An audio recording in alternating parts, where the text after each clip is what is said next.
Hello, great thinkers, and welcome back to the Think Great Experience. I am beyond excited to share another segment of greatness today. Probably so excited because last night I attended the Navy Marine Corps ball and I gathered with over 750 people with my family, with fellow Marines and sailors and their families. And we celebrated 247 years for the Navy. Their birthday was October 13th, and the Marines' birthday coming up on November 10th. And as I was looking out into the audience, there was just so much excitement, so much enthusiasm from the newest soldiers, airmen, sailors, Marines that were there. There was a lot of people from many branches there last night, and from their families. People were genuinely enthusiastic to be there at this event, and it just got me thinking. So many of the people there, like me, are no longer in the military. And yet their culture is still in us. It still lives and breathes in us. In fact, the oldest gentleman there enlisted in the Navy in 1942 during World War II. He was born in 1925 and he was there. And as tradition has it, at any of the balls for the Marine Corps, the Navy, they do a ceremonial cake cutting. And so they cut the cake and the oldest Marine gets the first piece, or the oldest sailor in this case. And so here was this gentleman, almost 100 years old. And they brought him out in a wheelchair. And he's still part of that culture. And it just got me thinking, how strong are our cultures in the workplace? When I ask how important cultures are, I always get a 10 out of 10. How important is culture in your business? On a scale of 1 to 10, 10 being best, it's a 10. So I'll get the high marks. But the real question is, can we prove it? If you had an event, would any former team members show up to it? Now, probably not the ones that got fired, and I understand that. But that's a big question. Would somebody show up 30 years later, like I did, 31 years later, I'm still there? That culture pulls you back in. It gets you to be motivated and inspired to be around your brothers and sisters who you served with, or in this case, I didn't serve with any of them that were there last night. I do know some of them because I do some coaching for the military. They're involved in our events, especially for our foundation, the Think Great Foundation. We award scholarships to military spouses. And so I just started to really analyze how powerful that culture is. And it's not just a 10 out of 10 on importance to them. It's a 10 out of 10 on belief, on experience. They believe in their cultures. They have an experience that causes high levels of morale, initiative, and desire to be a part of it. And it just really got me thinking.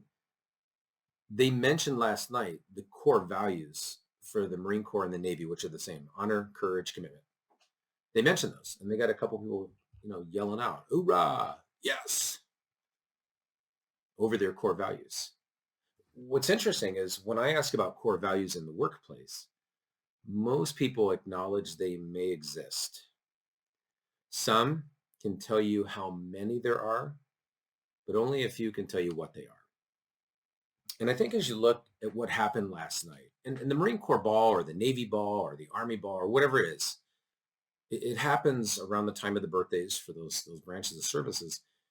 And many of them happen all over the world so that everybody can attend. And you start to really analyze, if culture from an execution standpoint is so close to a 10, but so low in the workplace from an execution standpoint, at least what I discovered, it's all about identity. The culture of the organization is about our identity. It's about our mission statement. It's about our vision statement. It's about our core values or our guiding principles or our mottos, our taglines, all the things that represent the most important thing in the entire world to the organization, which is our who, not our why, not our how, not our what. Those are critical. Those are necessary, but the most critically important, the priority objective is your who. And the military for 247 years has known their who. It's the person to their left and the person to the right. And you could experience that last night. There was a lot of hugs. There was a lot of hello brothers and I love yous. And it was moving. And I think that's the thing that we have to ask ourselves is the culture in our workplace moving, unifying? Does it bring people together? And I would say as you're listening to this, I know you want to unify your culture. I know you want to strengthen it. But you have to make a very conscious effort, just like they did last night, to talk about your identity, to talk about who you are, to talk about your core values or your mission or your vision or your taglines or your mottos, and talk about it with a conviction level, a belief level that brings people together. Culture is that environment in which we work. It's the feeling there. It's the spirit of your company. In fact, in the Marine Corps, culture has a name, esprit de corps, the spirit of the corps. And so when you think about that, what is the spirit of your organization, your business, your team? What does it feel like to work in that environment, to be there around other people? Now, if you look at some of the statistics, especially from Gallup, they're showing that roughly 70% of the workplace is not engaged. Doesn't mean they're bad people. They're just not engaged. They are there specifically for a paycheck, not purpose, pay only. Last night, I know that a lot of the Marines and the sailors there to celebrate their birthdays, it was not about the money. You can look up online what they're all making right now, and it's not much. So it has nothing to do with your payroll, with your check. It has everything to do with your purpose, your belief level, that esprit de corps in your own organization. And so I would recommend, if you want to take your culture to another level, like I did with the media company, sure, I came from the Marine Corps, and you might expect that, well, of course, they're going to have high morale. That's the Marine Corps. At the media company, as I was rising to become the vice president there, morale was important to us too. And I knew we weren't going to do things like the Marine Corps. We weren't going to go out for runs in the morning. We weren't going to go in the gas chamber. We weren't going to do any rappelling. I think it would have been a good idea, but I don't think I would have had a lot of buy-in on it. But what I did is I started to integrate our culture, our identity into our discussions. I talked about our core values and our mission and our vision. I talked about what we believe in. And I started to create an environment that unified people. Now, if after 247 years, the Navy and the Marine Corps begin their biggest event every year with talking about their core values, there has to be some merit to that. That's a very simple tactic from the military that we can apply into the business sector. Very simple. Just start talking about it in your meetings. Start talking about it one-on-one. Start to discuss with your people how they feel about it. Let's just say one of your core values is integrity. What does that mean in your company? What does your mission statement mean to people? Your mission statement is so critical because the mission statement says, here's what we're going to do every day. This is our mission. Every day we will do this. Now, some of you may have mission statements that are just way too long to remember. Some of you may not have mission statements, even though every day you're supposed to do something. We're going to do this every day. That's your mission statement. Just like at Think Great, we create a wave of dynamic thinking. We want to do that every single day. But your vision statement is different. Your vision statement is what you're going to become in the future.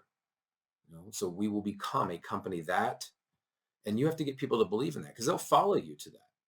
They will follow you as a leader.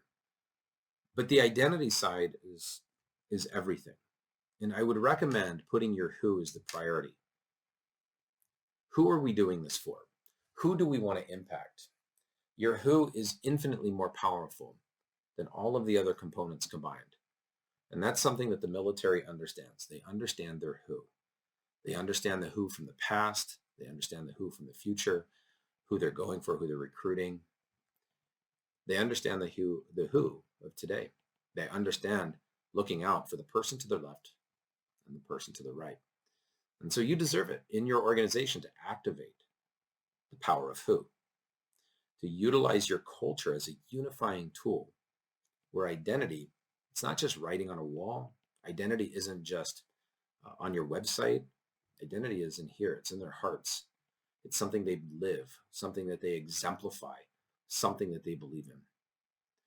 Now, Your organization has probably not been around for 247 years.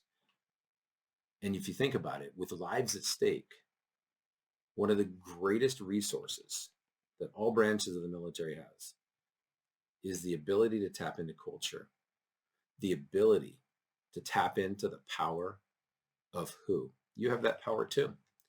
Culture is part of the people business. It's not so much about your products and processes. It's all about your people.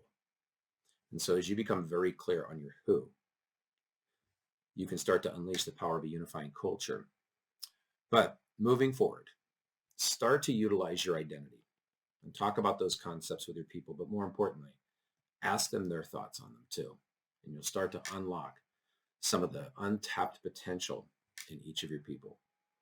All right. I hope you enjoyed this great segment. Please pass it on to somebody who needs to hear this and think great right now. We'll see you at the next episode.